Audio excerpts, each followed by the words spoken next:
Amis du son, des sons et de la vie en général, bonjour.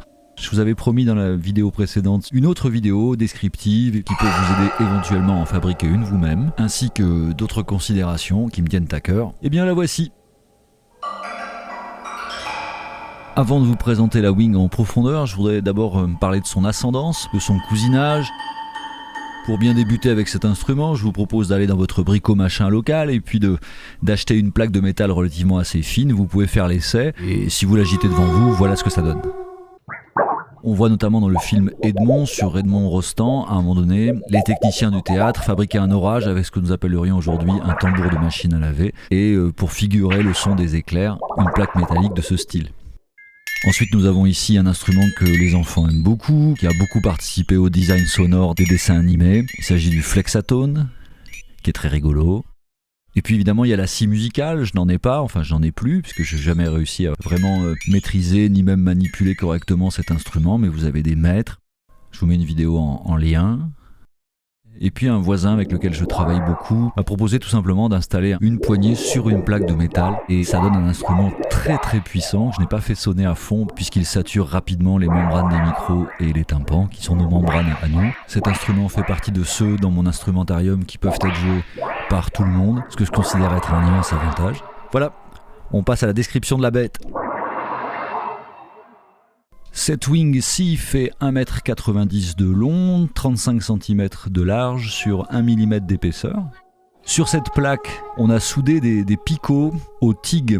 Alors ne me demandez pas ce que c'est que le TIG, je répète ce qu'on m'a dit. On les a soudés en forme de demi-lune, exactement comme Marilyn Donat. Les picots, en fait, ce sont tout simplement des tiges en inox, qu'ensuite j'ai étêté à la meuleuse, de façon aléatoire, en essayant de faire une jolie forme.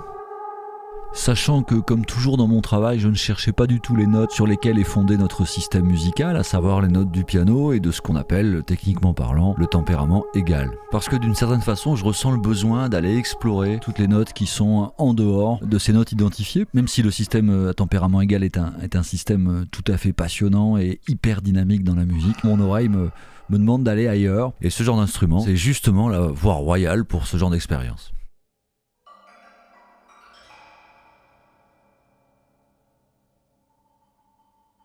Ici, vous avez un picot principal qui est plus gros, que je tiens de temps en temps pour éviter ceci. Merci, on vous rappellera. Il se trouve que sur cette vidéo à l'époque, l'installation était la suivante. Vous avez ici un pied de pupitre à partition, ensuite un gros ressort, puis un patin de meuble sur ce ressort sous la Wing. Le problème, c'est que l'ensemble de l'ouvrage n'était pas tout à fait stable, donc j'étais obligé de le tenir. Aujourd'hui, j'ai mis un autre patin sur la Wing elle-même, de façon à ce que les patins se grippent mutuellement, et donc je n'ai plus besoin du tout de la tenir ou de la retenir. Si vous vous posez la question, ceci est un archet que j'ai posé là, parce qu'il va servir, et puis ce qui est en noir, là, c'est le fond. La dernière question que je voudrais aborder est comment filmer cette Wing, comment filmer un instrument de musique. Alors, une chose m'avait toujours gêné dans la vidéo de Marilyn Donat, c'est d'abord le cadrage que je trouve pas terrible. Même si tout ça a l'air travaillé, je trouve qu'elle est pas vraiment à son avantage et surtout je la sens pas à l'aise. En plus de ça, elle se baisse souvent pour aller chercher ses outils, ce que je faisais dans la première version de la vidéo que vous voyez là, et je trouve que ça trouble le discours. On regarde quelqu'un qui s'agite et on n'écoute pas vraiment. Ensuite, je la trouve assez nerveuse et j'ai l'impression qu'elle fait plus une démo plutôt qu'un discours musical. Au fond, qu'elle ne laisse pas le temps au temps et ça, c'est une grande question de musicien, à savoir la peur du vide. C'est la raison pour laquelle j'ai décidé à un moment donné de limiter la jauge des spectacles du chant du son à 25 personnes. Parce que je présente beaucoup d'instruments, ça peut vite tourner à la démo, à la démonstration, alors que quand il y a moins de monde, on peut vraiment prendre son temps. D'abord, il peut y avoir des échanges, les gens peuvent poser des questions, c'est une conférence spectacle, et en plus de ça, on peut prendre le temps. Il y a moins de dilution d'attention de la part du public et de la mienne. Et donc du coup, je peux, à chaque fois que je présente un instrument, faire un vrai petit discours musical, en tout cas essayer de le faire. Donc voilà, j'étais pas content du tout de cette première prise. J'en ai fait une seconde où j'ai amélioré la lumière, j'ai quand même passé pas mal de temps. Et malheureusement, comme j'ai laissé certainement beaucoup d'énergie, beaucoup de mojo, comme on dit en musique, dans cette installation lumineuse, et bien du coup la deuxième prise est vachement plus jolie, je trouve, au niveau visuel. Par contre, au niveau musical, il y a pratiquement rien. Je fais de la démo. Alors, il y aurait une solution, c'est de mettre le son et pas d'image. Mais bon, je sais pas. En fait, j'arrive pas à m'y faire. Une autre solution, c'est de faire des trucs spécialement pour certains réseaux sociaux, type TikTok, voilà, en espérant que vous n'êtes pas ennuyé. Il y aurait peut-être une autre solution, c'est de marcher sur les pas de Nicolas Brass.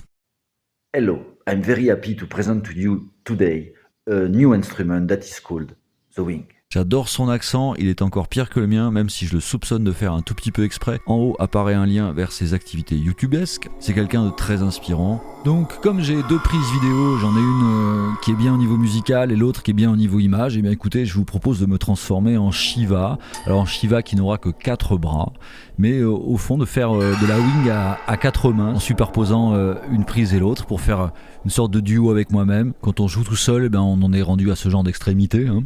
C'est une petite expérience que je voulais partager avec vous. Je vous remercie. Vive le son. Ça donne des ailes. Bye bye.